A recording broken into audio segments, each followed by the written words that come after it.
बात है कि मैं 32 वर्षों से जुड़ा हुआ हूं और आज अचानक ऐसा पढ़ने को मिलता है कि मुझे हटा दिया गया बिना किसी आरोप के।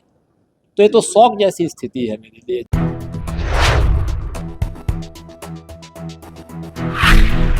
पच्चीस साल पुरानी समय कंस्ट्रक्शन में घोटाले का बवाल, डायरेक्टर राजेश सिंह ने साथियों पर लगाया साजिश का आरोप। आप देख रहे हैं सौभाग्य भारत, नए भारत की खोज।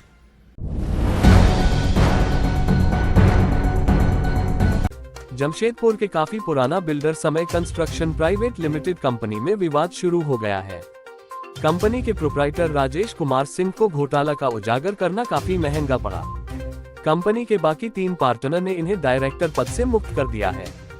हालांकि राजेश सिंह ने प्रेस कॉन्फ्रेंस कर अपने पार्टनर अनूप रंजन सहित अन्य 2 पर धोखाधड़ी से डायरेक्टरशिप से हटाने का आरोप लगाया है। कहा है कि यह लोग पहले कंपनी का पैसा पर पड़े थे, इसका इन्होंने विरोध किया और बैंक अकाउंट में सभी डायरेक्टर के साइन का हवाला देते हुए बैंक को लेटर जारी कर दिया। उसके बाद अनूप रंजन और अन्य 2 डायरेक्टर ने राजेश सिंह के खिलाफ हो गए। हालांकि राजेश सिंह ने इस मामले को national company law tribunal court में मामला बताया है। हालांकि एनसीएलटी कोर्ट ने राजेश सिंह के पक्ष में फैसला सुनाते हुए अगले आदेश तक कंपनी में किसी प्रकार के छेड़छाड़ पर रोक लगाई है, लेकिन उसके बावजूद भी अन्य 3 डायरेक्टर ने इन्हें पद से मुक्त कर दिया है। उधर राजेश सिंह ने इस मामले में न्यायालय के शरण में जाने और 50 करोड़ रुपए का मानहानि का मुकदमा करने का बात कही है। हालांकि अनूप रंजन का सीधे तौर पर कहना है राजेश सिंह कंपनी के नियम के विरुद्ध काम कर रहे थे, जिसके लिए उन्हें हटाया गया। वैसे सवाल यह उठता है कि 25 साल पुरानी कंपनी में अचानक दरार कैसे? वैसे बात कुछ भी हो, लेकिन इसका असर समय कंस्ट्रक्शन पर पड़ेगा। वैसे राजेश सिंह का मानना है कि 9 करोड़ से ज्यादा का घोटाला हुआ है और यह उजागर करने के बाद सभी घोटालाबाज एक तरफ होकर इन्हें और उनकी पत्नी को डायरेक्टर पद से हटा दिया है। वहीं दूसरे डायरेक्टर अनूप रंजन ने कहा राजेश सिंह अपना अलग काम करते हुए समय कंस्ट्रक्शन का नाम खराब करते हुए यहाँ के ग्राहक को तोड़ अपने यहाँ ले जाते थे। अब वह जहाँ जाए, न्यायालय का फैसला सर आंखों पर। एनी कैपेसिटी का क्या मतलब होता है? मतलब हम कुछ भी नहीं है। हम अभी भी आप डायरेक्टर बोल रहे हो, डायरेक्टर से हटा दिए और फिर लिख रहे हो कि एनी कैपेसिटी मतलब हमारा कोई शेयर भी नहीं है। ये तो टोटली मतलब जायज नहीं है, नाजायज है और इसका भरपूर विरोध करते हैं। और जो ये हमारा सही बात है, मानहानि का हम दावा करेंगे, हमारी प्रतिष्ठा पर आंच आई है।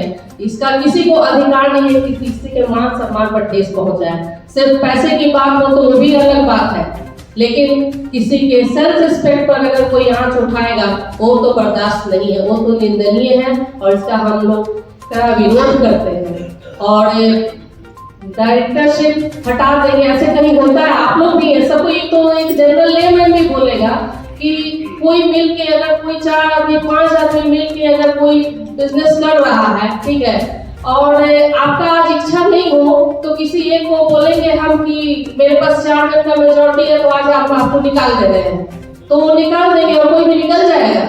ऐसा अगर हो जाए तब तो कोई काम ही नहीं हो सकता है। जब जिसको मन करेगा वो कुछ भी कर सकता है। अगर घर में पारिवारिक ये में अगर 4 भाई हैं तो उनको भी 4 भाई को अगर प्रॉपर्टी में तो बराबर शेयर मिलता है। यहाँ तो पार्टनर्स है और उसमें भी पार्टनरशिप में भी सबसे ज्यादा अगर शुरुआत में अगर पार्टनरशिप शुरुआत करने में सबसे ज्यादा अगर कोई इन्वेस्ट किया है तो राजेश कुमार सिंह ने किया है। राजेश कुमार सिंह ने किया है, फिर राजीव कुमार साई ने और अनूप रंजन ने किया है। और राम प्रकाश पांडे जी तो दया के पात्र हैं, उनको दया करके 0% इन्वेस्टमेंट पर उनको 25% का पार्टनर बनाया गया। आज माउंट बंदी में बोलते हैं कि मेरे पास मेजॉरिटी है और हम निकाल दे रहे हैं। तो उनकी अंतरात्मा भी तो जानती होगी कि वो क्या कर रहे हैं। और ठीक है, डेमोक्रेटिक कंट्री है, India is a democratic country, लेकिन इसका ये मतलब नहीं होता है कि माइनॉरिटी का कोई रोल ही नहीं है। सिर्फ मेजॉरिटी पर अगर कुछ भी हो सकता है। सरकार भी बात है कि मैं 32 वर्षों से जुड़ा हुआ हूँ और आज अचानक ऐसा पढ़ने को मिलता है कि मुझे हटा दिया गया बिना किसी आरोप के। तो ये तो शौक जैसी स्थिति है मेरे लिए, जो है मैं कुछ सोच नहीं पा रहा हूँ और मेरे पास तो न्यायालय के अलावा कोई रास्ता नहीं दिखता है, क्योंकि मैंने पिछले 8 वर्षों से प्रयास कर रहा हूँ कि मैं इस पे बात करूँ। लोग बात करने के लिए तैयार नहीं है मेरे साथ। जो है मैंने कौन सा गुनाह कर दिया बताए तो कि मैंने कौन सा गुनाह किया है, क्या आरोप है, क्यों निकाला गया बताए, सब कुछ क्यों निकाला गया। आज तक ये क्लियर नहीं हुआ। पेपर में तो आया, कुछ में कोई रीजन नहीं दिया हुआ है मेरा जो है। सबसे बड़ी बात यह है, दुख की बात है। अगर मेरा कुछ आरोप है तो बताए समाज के सामने, आप लोगों के माध्यम से बताए कि मेरी इस आरोप 2016 से पैसे की अवैध रूप से निकासी चल रही है, जिसका मैंने विरोध किया कि ये गलत है। आप इसको जो है आप सीए से सर्टिफाई करा लीजिए अपने हिसाब को, जो बोलेंगे हम, आप जो बोल रहे वही सही है, लेकिन आपके बोलने से नहीं होगा ना। समाज के लोग बोले, इसके चार्टर्ड अकाउंटेंट बोले तो मैं मानता हूँ इसको जो है। इसी का मैंने विरोध किया, उसी का रिजल्ट है आज। यही इसी की प्रतिक्रिया है। दुर्भावना से ग्रसित होकर मुझे निकाला गया है, उसको न ठीक करके इसका अंजाम दिया गया है। आपके माध्यम से मैं ये पूछना चाहता हूं कि मुझे क्या करना चाहिए, मुझे क्या उचित कदम उठाना चाहिए, आप बताएं। मैं अपने भाई और पार्टनर के साथ पिछले इतने दिनों से मैं काम कर रहा हूं, मैं तो सोच भी नहीं पा रहा हूं कि उनके खिलाफ मैं क्या करूं। कुछ बड़े हैं, कुछ छोटे भाई हैं मेरे जो है। घर परिवार जैसा है, सारे बच्चे फैमिली एक जैसा है। मैं तो सोचने पर मजबूर हो जा रहा हूं कि मैं करूं तो क्या करूं। ना ही मुझे कुछ शेयर दिया गया, ना ही मुझे कुछ दिया गया। अगर ऐसी थी तो टेबल पर बैठ के मेरे हिस्से देना था, मैं शेयर देना था, काम करता। कुछ नहीं दिया गया और आज एक बैग निकाल दिया गया। इतना लंबा सफर, अब क्या आप एफआईआर करेंगे, मुकदमा करेंगे, न्यायालय तो जाना ही पड़ेगा। मेरे पास कोई विकल्प नजर नहीं आता है। आप लोगों के पास कोई विकल्प है तो बताइए क्या करें। मेरे पास तो न्यायालय के अलावा कोई विकल्प नहीं नजर आ रहा है। न्यायालय में यही उम्मीद है कि न्यायालय हमको न्याय मिलेगा एकदम, क्योंकि हम सही हैं तो न्याय मिलेगा। का प्रयास किया, बहुत प्रयास किया गया, समाज के बहुत लोग प्रयास किए। पिछले 1-1.5-2 साल से तो बहुत लोग प्रयास किए कि इस मुद्दे पर कोई बैठने के लिए तैयार नहीं हो रहा है। बोले इस मुद्दे पर नहीं बैठेगा। कभी सोचे थे ऐसा हो जाए? कभी नहीं, लाइफ में कभी नहीं सोचे थे, सोचे ही नहीं थे, इसीलिए ज्यादा शौक हुआ है। अगर सोचे रहते तो फिर रहता, दिमाग के कहीं कोने पर नहीं था। इसलिए कि हम फाउंडर डायरेक्टर है, फाउंडर मेंबर है, मैंने ही कंपनी बनाई है, मैंने ही जोड़ा है। कभी सोचा ही नहीं था ना ऐसा जो है। मैं तो केवल काम करता हूँ, आप लोग काम पे ही फोकस करता हूँ। और मेरा रूटीन भी है, मैं काम और घर के अलावा मैं कुछ करता भी नहीं कहीं जो है। अब वो तो समय वक्त बताएगा, देखा जाएगा। इसमें मेरी तो छवि बिगड़ चुकी है अब जो है। मानहानि का दावा कर रहे, इसके लिए इससे ज्यादा क्या कर सकते हैं। 50 करोड़ मानहानि का दावा हम कर रहे हैं मिनिमम जो है, फिर भी उससे भी भरपाई नहीं हो पाएगी। जो चला गया वो तो नहीं आएगा। मेरे छवि को नुकसान पहुंचाने के लिए काम किया गया है और कोई मकसद नहीं है, इरादा नहीं। डायरेक्टर बोर्ड की बैठक हुई थी, क्या उसमें निष्कासित करने से पहले जो बैठक हुई थी, वो बैठक हुई थी जब बैंक में मैंने पत्र दिया था, उस समय बैठक हुई थी। उसमें कहा गया था कि 2 महीने में हम सारा आपका हिसाब करके दे देंगे, सब कुछ करके निकाल देंगे। उसके बाद उस अपने बैठक करके ये ऐसा अंजाम दिया गया।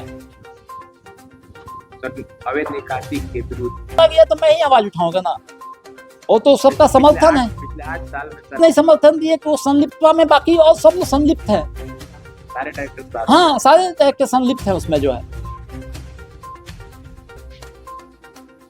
हम 4 के अलावा 3 संलिप्त है। एक मैं उसका विरोध कर रहा हूँ, विरोध करने का नतीजा है। देखिए, कंपनी समय कंस्ट्रक्शन प्राइवेट लिमिटेड 2003 से ये कंपनी चल रही है, बहुत सुचारू रूप से चल रही है। कहीं न कहीं अनएथिकल प्रैक्टिस राजेश जी के द्वारा किया जा रहा था। इस कारण से उनको कंपनी के stakeholder board of director board से उनको निष्कासित कर दिया गया 28 फरवरी 2025 को। ठीक है, कराया है कि इसमें वित्तीय अनियमितता हुआ है। वित्तीय देखिए, अब उनको निकाला गया है तो अब कुछ भी वो बोले, अनर्गल आरोप लगाते रहे। अब वो सब चीज जो भी वित्तीय अनियमितता है तो एक दिन में नहीं हो गया होगा। इतने दिन तक शांत क्यों बैठे हुए थे? पहले से उनको मुद्दा उठाना चाहिए था। हर साल एक साल इनकम टैक्स का रिटर्न फाइल हो रहा है, हर साल ऑडिट हो रहा है, हर चीज मालूम है, हर बार आरओसी में फाइल हो रहा है। तो उनको बैंक का अकाउंट आके देखना चाहिए कब कितने दिन पर कॉन्ट्रा वहाँ से ये विड्रॉल हुआ है और उनके सिग्नेचर से भी विड्रॉल हुआ है। तो उस जगह पे शांत क्यों बैठे हुए थे? और ऐसा तो नहीं कि 15 दिन में, 1 महीना में, 2 महीना में करोड़ों रुपया निकाल लिया गया बैंक से और उसके बाद लेके वित्तीय अनियमितता हो गया। ये कैसे मानने वाला बात ही नहीं है ये। आके अरे बोलने का कुछ भी, पागल आदमी, मानसिक रूप से विक्षिप्त हो चुका व्यक्ति कुछ भी बोल सकता है। उनका ये भी कहना है कि 25-30 वर्षों में अन्य डायरेक्टरों से ज्यादा उन्होंने मेहनत की। हाँ, बहुत मेहनत किया, बहुत सुबह ऑफिस में रहते ही थे, वो जाते ही नहीं थे घर। ठीक है, रात भर यहीं पर रहते थे बेचारे। इतना हम लोग को भी देख के दया लगता था कि बहुत मेहनत की है। हाँ, बहुत। 50 करोड़ की मानहानि का। हाँ, पहले 5 करोड़ रुपया दे के पहले वहाँ पर केस फाइल कर ले तो भी 50 करोड़ वाला पर हम लोग बात करें।